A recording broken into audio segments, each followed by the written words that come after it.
हिंदुस्तान के विभाजन से कुछ समय पहले एक परिवार जालंधर से लायलपुर तक का सफर तय कर रहा था। 1947 में बंटवारा हो गया। कुछ चालाक लोगों की खींची एक अदृश्य लकीर जालंधर और लायलपुर के बीच दीवार बनकर खड़ी हो गई। एक परायापन पैदा हो गया। लेकिन उस परिवार में पैदा एक लड़का उन बंदिशों को मिटाने वाला था। उस लड़के को दुनिया नुसरत फतेह अली खां के नाम से जानती है। नुसरत और उनके संगीत ने हर सीमा को पाटा, जैसा कि उनकी ये कव्वाली इश्क, खुदाई और राजनीति के अंतर को गुल करती है। क्या है कव्वाली? जिन पत्थरों को हमने अता की थी धड़कने, वो बोलने लगी तो हम ही पर बरस पड़े। मैंने पत्थर से जिनको बनाया सनम, वो खुदा हो गए देखते देखते। जो पता पूछते थे किसी का, कभी लापता हो गए देखते देखते। सोचता हूं कि वो कितने मासूम थे, क्या से क्या हो गए देखते देखते। नुसरत ने ये क्या सोचकर लिखा और गाया, ये राज तो उन्हीं के साथ चला गया। लेकिन आज के दिन ये पंक्तियां श्रीलंका की राजनीति पर एकदम फिट बैठ रही हैं। जिस राजपक्षे परिवार को श्रीलंका की जनता ने सराखों पर बिठाया था, उसने उसी जनता को ठोकर मार दी। जिस गोतबाया राजपक्षे को लोग नायक बनाकर पूछते थे, वो पहला मौका मिलते ही देश को अधर में छोड़कर लापता हो चुका है।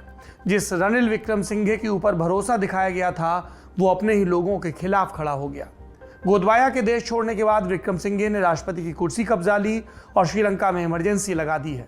मिलिट्री को खुली छूट मिल गई है। प्रदर्शनकारियों को हद में रहने की धमकी भी दी गई है।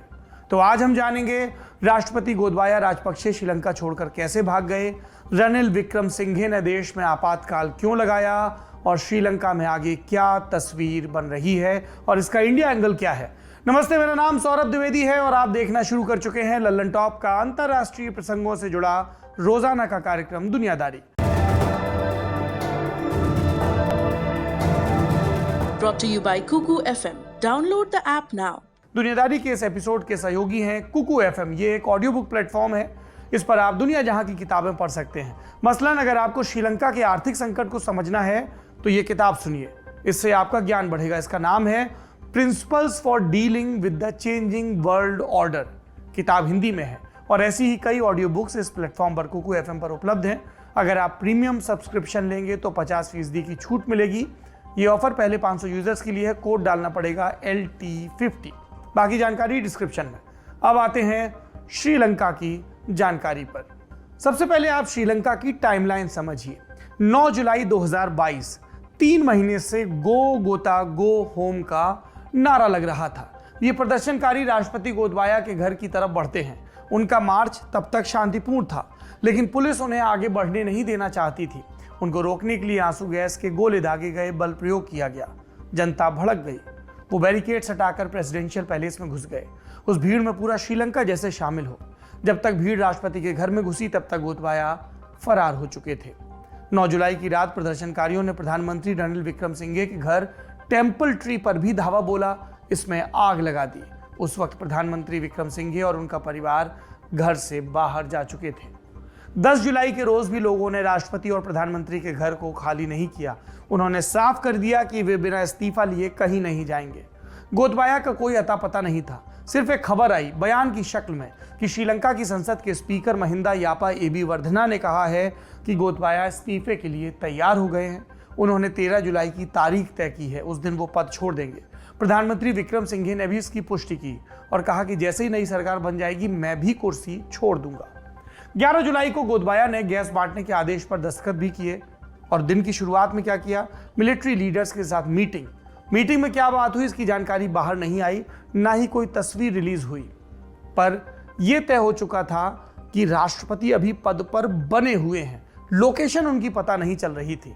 इसके बाद आगे क्या होता है, उस रात गोतबाया के भाई और पूर्व वित्त मंत्री बासिल राजपक्षे कोलंबो एयरपोर्ट पहुंचते हैं। उन्हें दुबई जाना था, लेकिन वहां मौजूद यात्रियों ने उनका विरोध किया। विरोध के बाद बासिल को वापस लौटना पड़ा। 12 जुलाई के दिन अफवाहों और जुमलों के नाम रहे। खबर आई कि गोतबाया ने इस्तीफे की चिट्ठी पर दस्तखत कर दिए। कहा गया कि यह चिट्ठी 13 जुलाई को रिलीज की जाएगी। फिर स्पीकर का बयान आया। वो बोले कि 15 जुलाई को संसद का सत्र आहूत होगा, 19 जुलाई तक उम्मीदवारी मांगी जाएगी, 20 जुलाई को वोटिंग होगी, जो चुनाव जीतेगा उसे राष्ट्रपति बनाया जाएगा। इन सब के बीच एक यूटर्न का पता भी चला। गोतबाया वादे से मुकर गए। उनकी तरफ से कहा गया कि जब तक उनका परिवार सुरक्षित बाहर नहीं निकल जाता तब तक वो इस्तीफा नहीं देंगे। रिपोर्ट्स ये भी आई कि गोतबाया को कोलंबो के मेन एयरपोर्ट के पास मिलिट्री बेस पर लाया गया। और तभी से उनके देश छोड़ने की संभावना बनने लगी थी। इन तमाम घटनाक्रमों के लिहाज से 13 जुलाई का दिन बेहद खास था। ये दिन कई मायनों में ऐतिहासिक भी होने वाला था। कई जरूरी सवाल हवा में तैर रहे थे। मसलन क्या गोतबाया अपने पद से इस्तीफा देंगे, इस्तीफे के बाद अगला राष्ट्रपति कौन होगा, या क्या गोतबाया कोई नया दांव खेलेंगे। भारत और श्रीलंका की घड़ी में अंतर नहीं है। जब हमारे यहाँ 6 बजते हैं तो वहां भी 6 ही बजते हैं। 13 जुलाई की सुबह जब दोनों देशों में लोग अपनी दिनचर्या शुरू कर रहे थे, उस समय श्रीलंका एयरफोर्स का एक एयरक्राफ्ट किसी तीसरे देश की उड़ान पूरी कर रहा था। यह तीसरा देश था श्रीलंका से लगभग 3000 किलोमीटर दूर बसा मालदीव।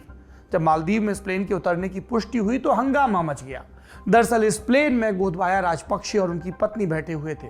उन दोनों के साथ उनके 2 अंगरक्षक भी थे। इस पुष्टि के साथ ही न्यूज चैनलों पर एक सुर्खी धड़ाधड़ फ्लैश होने लगी, Sri Lanka president Rajapaksa flee to Maldives. अब सवाल ये कि राजपक्षे श्रीलंका से भागने में कामयाब कैसे हुए। मीडिया रप्टों के मुताबिक गोतबाया 12 जुलाई की रात से ही श्रीलंका छोड़ने की कोशिश कर रहे थे। दुबई जाना चाहते थे। फ्लाइट पकड़ने के लिए वो भी भंडार नायके इंटरनेशनल एयरपोर्ट के VIP लाउंज में पहुंचे थे, लेकिन इमिग्रेशन के अधिकारियों ने उनके पासपोर्ट पर मुहर लगाने से इनकार कर दिया था।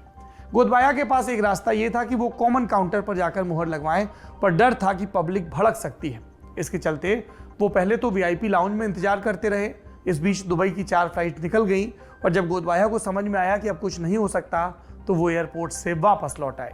12 जुलाई की रात उन्होंने एयरपोर्ट के पास मिलिट्री बेस पर गुजारी। अगला दिन निर्णायक होने वाला था। पूरी रात प्लानिंग चली। सुबह एक मिलिट्री एयरक्राफ्ट को तैयार किया गया जिसमें सवार होकर गोतबाया पत्नी के साथ मालदीव निकल गए। अब उत्सुकता यह होगी कि गोतबाया मालदीव ही क्यों गए। तथ्य तो यह है कि उनके लिए पहली प्राथमिकता अमेरिका थी। गोतबाया राजपक्षे लंबे समय तक अमेरिका में रह भी चुके थे। कहा जा रहा है कि हालिया घटनाक्रम के बीच उन्होंने अमेरिका का वीजा लेने की कोशिश भी की थी, लेकिन उस देश ने इनकार कर दिया और इसके बाद मालदीव से संपर्क किया गया। मई 2022 में गोतबाया ने मालदीव के पूर्व प्रधानमंत्री मोहम्मद नशीद को विदेशी मदद का कोऑर्डिनेशन करने की जिम्मेदारी भी सौंपी थी और तब से चर्चा चल रही थी कि गोतबाया मालदीव में शरण लेने की फिराक में है और अब ये बात सत्य साबित हुई। जैसे ही गोतबाया मालदीव पहुंचे वहां भी उनका विरोध होने लगा। मालदीव की विपक्षी पार्टियों ने सरकार पर निशाना साधा और सरकार ने क्या जवाब दिया। बचाव में कहा कि गोतबाया अभी भी श्रीलंका के राष्ट्रपति हैं, इस्तीफा नहीं दिया है, इसलिए उन्हें मालदीव आने से रोका नहीं जा सकता। उधर मालदीव की लोकल मीडिया में एक और अपडेट भी आया। इसके मुताबिक आज रात तक गोतबाया शायद मालदीव छोड़कर भी चले जाएं सिंगापुर की तरफ। गोतबाया की फरारी में भारत का नाम भी आया। श्रीलंका की लोकल मीडिया में चला कि गोतबाया को भगाने में भारत ने मदद की। इस पर श्रीलंका में भारत के उच्चायोग का जवाब आया। उन्होंने खंडन किया, कहा कि खबरें आधारहीन हैं, भारत ने कोई मदद नहीं की। इससे पहले खबरें चल रही थी कि भारत सरकार सेना भेज सकती है, जो कि अफवाह थी। भारत ने साफ कहा कि हम श्रीलंका की जनता के साथ हैं। उधर गोतबाया की फरारी की पुष्टि होने के बाद श्रीलंका की एयरफोर्स की भी काफी आलोचना हुई। एयरफोर्स ने भी अपना पक्ष रखा, कहा कि राष्ट्रपति को संवैधानिक अधिकार मिले हुए हैं। इस मामले में उन्हें हर जरूरी मंत्रालय से हरी झंडी मिली हुई थी, तो हम उन्हें कैसे रोक सकते थे। गोतबाया के भागने के बाद श्रीलंका में क्या चल रहा है। गोतबाया ने मालदीव पहुंचते ही नया दांव चला। उन्होंने प्रधानमंत्री रणिल विक्रमसिंघे को कार्यवाहक राष्ट्रपति बनाया। गौर करिए, कार्यवाहक राष्ट्रपति बनाया है। प्रदर्शनकारी विक्रमसिंघे का भी इस्तीफा मांग रहे थे, ये बात हम आपको बता चुके हैं। ऐसे में कार्यवाहक राष्ट्रपति बनते ही विक्रमसिंघे के सुर बदल गए। पहले कह रहे थे कि इस्तीफा दे दूंगा, पर नई कुर्सी मिलते ही उन्होंने पूरे श्रीलंका में इमरजेंसी लगा दी। पश्चिम के प्रांतों में कर्फ्यू लगा दिया। सेना को पूरी छूट दे दी। कहा गया कि लॉ एंड ऑर्डर मेंटेन करने के लिए जो भी करना पड़े करिए। इस आदेश के बाद राजधानी कोलंबो की सड़कों पर सेना के जवान और हवाओं में मिलिट्री हेलीकॉप्टर्स की गहमागहमी बढ़ गई है। आदेश देने के कुछ ही घंटे बाद विक्रमसिंघे ने राष्ट्र के नाम संबोधन किया। कहा कि फांसीवादी ताकतें देश का माहौल बिगाड़ रही हैं। मैं संविधान को बिगड़ते नहीं देख सकता, बिखरते नहीं देख सकता, इसलिए इमरजेंसी और कर्फ्यू का आदेश दिया है। इमरजेंसी के बावजूद प्रदर्शन श्रीलंका में जारी है। लोगों ने अब प्रधानमंत्री के दफ्तर पर भी कब्जा कर लिया है। वे गोतबाया और विक्रमसिंघे को हटाए बिना वापस लौटने के लिए तैयार नहीं है। 13 जुलाई की दोपहर में प्रदर्शनकारियों ने 2 सरकारी न्यूज चैनलों के दफ्तर में भी कब्जा करने की कोशिश की थी। लाइव टीवी पर कहा कि आंदोलन सफल होने तक सिर्फ उनकी रिपोर्ट्स दिखाई जाए। कुछ देर तक ये दोनों चैनल बंद भी रहे, फिर इनका ब्रॉडकास्ट चालू किया गया। ताज़ा स्थिति यह है कि श्रीलंका में राष्ट्रपति की संवैधानिक वैधता पर बहस चल रही है। गोतबाया ने अभी तक औपचारिक तौर पर इस्तीफा नहीं दिया है। वो विशेष शक्तियों के रहते किसी सेफ जगह पर पहुंचना चाहते हैं। बहुत मुमकिन है कि निर्मोही, चतुर और चालाक गोतबाया इसमें कामयाब हो जाएं। लेकिन श्रीलंका की जनता का भविष्य कब सुरक्षित होगा, वो भागकर किस देश में जाएगी, इसका सिर्फ अंदाजा ही लगाया जा सकता है। श्रीलंका में चल रही हलचल पर हमारी नजर बनी रहेगी। ललन टॉप आपको जरूरी अपडेट्स आसान भाषा में पहुंचाता रहेगा। ये आज की दुनियादारी का बड़ी खबर सेगमेंट था। अब सुर्खियां सुनते हैं। पहली दो सुर्खियां यूनाइटेड किंगडम से जुड़ी हुई हैं। अफगानिस्तान वॉर से जुड़ी है ये खबर। बीबीसी पैनोरमा की जांच में पता चला कि जो ब्रिटेन की सेकेंड वर्ल्ड वॉर के दौरान बनाई गई स्पेशल एयर सर्विस, ये खास यूनिट है खास सिपाहियों की, इस SAS को लेकर कई चौंकाने वाली जानकारियां सामने आई हैं। पता चला है कि अफगानिस्तान में तैनाती के दौरान SAS के सिपाही युद्ध अपराधों में शामिल थे और उन्होंने सबूतों के साथ छेड़छाड़ भी की है। और क्या ब्यौरे मिले हैं हमें पता चला है इस बीबीसी की जांच में कि कई यूनिट्स जो वहां पर तैनात थी, उन्होंने रेड के दौरान निहत्थे लोगों की हत्या की और फिर जायज ठहराने के लिए लाश के पास AK-47 भी रख दी। इन यूनिट्स के नवंबर 2010 से अप्रैल 2011 के बीच की रेड्स की जब जांच हुई 6 महीने की, तो पता चला कि 6 महीने में ही कम से कम 54 निहत्थे लोगों की हत्या हुई। एक जानकारी और पता चली कि ऊंचे अधिकारियों को इसके बारे में पता था। इन अधिकारियों में जनरल मार्क कार्लटन स्मिथ भी थे। अब अलग से इस अधिकारी का जिक्र क्यों? क्योंकि जनरल मार्क इन कथित युद्ध अपराधों के समय स्पेशल फोर्सेस को लीड कर रहे थे और बाद में वो ब्रिटेन की आर्मी के मुखिया भी बने।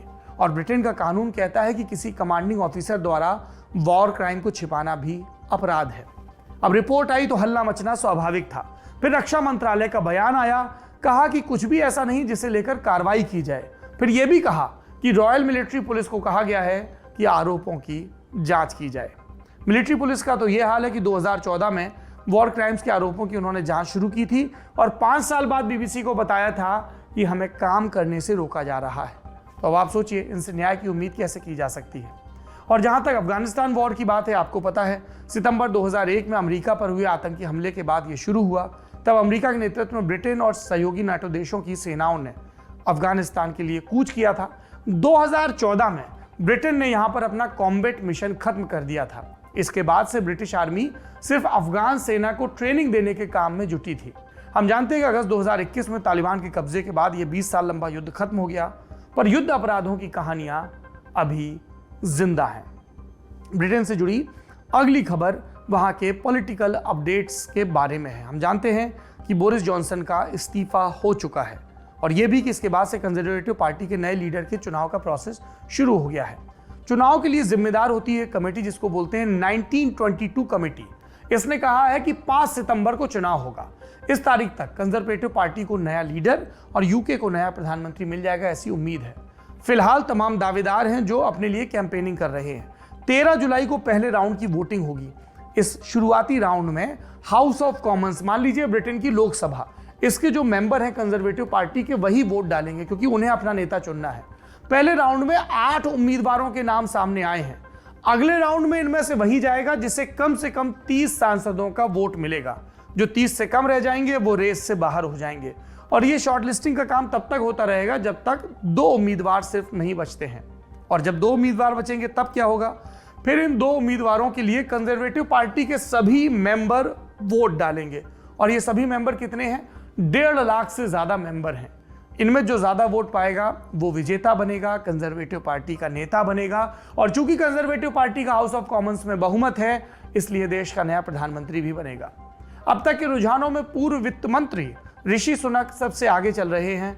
उन्हें 45 से ज्यादा सांसदों का समर्थन बताया जा रहा है और कहा जा रहा है कि यह संख्या लगातार बढ़ती जा रही है। अगर ऐसा हुआ तो वो यूके में भारतीय मूल के पहले प्रधानमंत्री बन सकते हैं। ऋषि सुनक इन्फोसिस के संस्थापक नारायण मूर्ति के दामाद हैं। दूसरी सुर्खी अमेरिका से है। अमेरिका के राष्ट्रपति जो बाइडेन महत्वपूर्ण मिडिल ईस्ट के दौरे पर 13 जुलाई से रवाना हो गए हैं। ये मिडिल ईस्ट कौन सा एरिया होता है? ये वो एरिया है जिसमें अरब देश आते हैं, इजराइल आदि इत्यादि आते हैं। बाइडेन पहले दिन इजराइल जाएंगे, उसके बाद वो फिलिस्तीन का दौरा करेंगे। वहां से उनका काफिला सऊदी अरब के जेद्दा पहुंचेगा। जेद्दा में रीजनल अरब समिट का आयोजन किया जा रहा है और वहां पर उनकी मौजूदगी अहम है। आप याद रखिए, रूस यूक्रेन युद्ध खत्म नहीं हुआ है। इसके चलते पूरी दुनिया में तेल की कीमतें बढ़ रही हैं, जिसका सीधा असर लोगों की जिंदगी पर और जीडीपी पर पड़ रहा है। इसके अलावा मिडिल ईस्ट के देशों में तनाव चरम पर है। यमन में सऊदी अरब और ईरान प्रॉक्सी वॉर लड़ रहे हैं। ईरान और इजराइल के बीच खुफिया लड़ाई भी चल रही है। ईरान और अमेरिका न्यूक्लियर डील को लेकर भी बात अधर में लटकी है। जानकारों का कहना है कि बाइडेन अमेरिकी हितों को बचाने की कोशिश करेंगे, पर सबको खुश रखना आसान नहीं है। कैसे? एक उदाहरण से समझिए।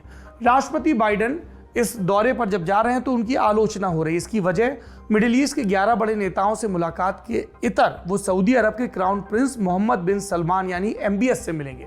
MBS पर पत्रकार जमाल खशोगी की हत्या करने और हत्यारों को बचाने का आरोप है।